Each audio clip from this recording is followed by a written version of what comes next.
تعمل في الدعوة والحزب يعمل في السياسة. والعلاقة يعني تنظيمية بين الجهتين. دكتور عبد الرحيم المنار الإسليمي، انفتاح الملك وأجهزة الدولة العميقة كما يحلو لأهل المشرق أن يسموها، المخزن كما كان تسمى الدولة وأجهزتها في الماضي في المغرب، هذا الانفتاح هل هو كان انفتاحا اختياريا أم مسار إجباري فرضته إكراهات كثيرة منها الربيع العربي؟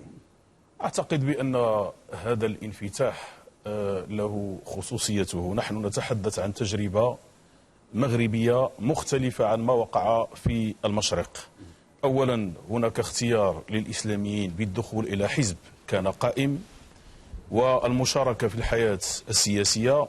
بدأ هذا الانفتاح في مرحلة الملك الحسن الثاني، كانت هناك محاولات للإدماج، نجح هذا الإدماج، شارك الإسلاميون، شاركوا في الانتخابات، نجحوا في الانتخابات المحلية، نجحوا أيضا في الانتخابات الشرعية، حضروا في البرلمان، كان خطابهم عاديا مثل خطاب باقي الأحزاب السياسية، يعرفون الثوابت جيدا، يعرفون بأن الحقل الديني يقوده أمير المؤمنين، وصلوا إلى الحكم، سيقودون التجربة الثانية. لا أعتقد بأن هذه المسألة وقعت في تجربة أخرى. أمامنا التجربة مثلا التونسية لا زالت فيها بعض الصعوبات، هناك بعض المشاكل التي تطرح من طرف تيارات أخرى في العلاقة مع الإسلاميين في المغرب، وهو صراع أو حرب، يمكن أن نقول بأن حرب انتخابية بالدرجة الأولى، حرب على المواقع. ولكن هذا الانفتاح هو انفتاح اختياري وليس إجباري، لأنه من يتحدث مثلا على أن هناك دوافع جاءت من الربيع العربي فهو تحليل ليس صحيح،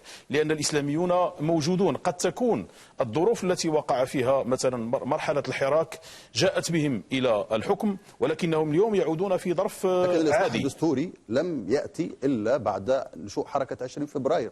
ولكن هنا في المغرب التي نشأت مواكبة للربيع العربي في تونس. ولكن الدستور المغربي هو من أقدم الدساتير في العالم العربي، وكانت هناك تعديلات متعددة. يمكن أن نقول بأن الدستور تأخر، بمعنى من دستور 96 إلى سنة 2011 كان هناك نوع من التأخير، ولكن ملاحظة هنا شارك فيه الإسلاميون ودافعوا عن ثوابت، بمعنى كان هناك نقاش، مثلا كان هناك من يدفع بمثلا دولة وحين مدنية. نقول الإسلاميون نقصد فقط تيار التوحيد والإصلاح، تيار العدالة والتنمية. عن التوحيد أتحدث هنا عن التوحيد والإصلاح، الجناح الدعوي لحزب العدالة والتنمية كحزب سياسي. الإسلاميون في المغرب هم مكونات متعددة، ولكن نتحدث عن الإسلاميون الإصلاحيون الذين يشاركون في اللعبة السياسية، لأنه حتى بالنسبة لحركة العدل والإحسان الموجودة اليوم التي تشتغل في المجتمع، هناك من يسميها حزب ولكن بالمفهوم السوسيولوجي، لأنها تشارك في النقاشات، مثلا تشارك، هي قاطعت الانتخابات ولها آراء في نظام الحكم، لها آراء في البرلمان، لها آراء في الأحزاب السياسية، لها آراء نفسها في مشاركة العدالة والتنمية في الحكم. كل هذا حاضر، وهذا اللي أيضا نحن وسنأتي إليه. لكن فيما يتعلق بانفتاح الملك منعني أن الإصلاح بشكله الحالي الذي كلف أو أجبر فيه الدستور أو نص فيه الدستور على أن يختار الفائز في الانتخابات بتشكيل الحكومة، هذا لم يكن موجودا قبل الربيع العربي. هذا تغيير جوهري وقع في الدستور، ولكن لاحظنا مثلا كانت في مرحلة عبد الرحمن اليوسفي أنه تولى الحكم رغم أن النص لم يكن موجود من الحزب الذي فاز في الانتخابات. وقع تراجع في تجربة دريج الطو، ولكن تمت العودة في تجربة الاستقلال عباس الفاسي. اليوم تكرست دستوريا، وكان هناك مثلا نقاش إلى حدود اليوم، كان هناك نقاش هل سيتم مرة أخرى تعيين عبد الإله بن كيران. تم تعيين عبد الإله بن كيران للمرة الثانية، وهي سابقة لأن الملك غير ملزم في تاريخ المغرب، رغم أن الملك هو غير ملزم، ولكن هناك احترام للمنهجية الديمقراطية، لأن أمين عام قاد انتخابات نقول بأنه غامر بشرعيته ونزل إلى الميدان رغم كل النقاشات التي أثيرت.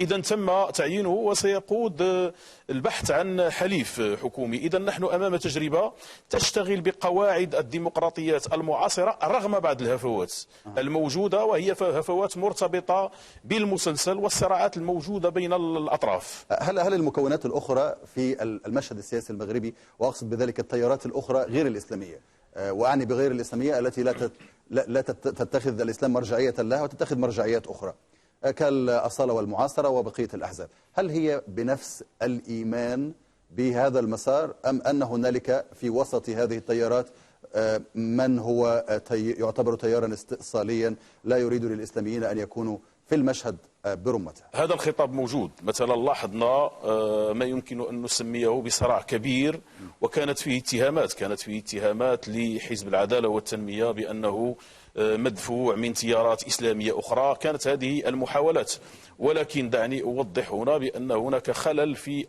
المسلسل ككل. اليوم بعد هذه النتائج هذا الصراع هو مطروح للنقاش، لأنه كاد أن يفصل المجتمع في مرحلة معينة إلى علمانيين وإسلاميين، والكل يعرف بأنه في المغرب كان دائما هناك نوع من التوازن. ولكن اليوم الحزب العدالة والتنمية موجود في المجتمع ويأخذ الشرعية من المجتمع. ولكن الخطير اليوم في المغرب هو ما هو قادم. لماذا؟ لأنه اليوم لدينا قطبين، قطب يقول بأنه حداثي ويوصف بأنه علماني، ويصف القطب الثاني يقول بأنه خطر، رغم أن هذه المسألة هي فيها نقاش متشابهة. ولكن الإشكال أين يوجد؟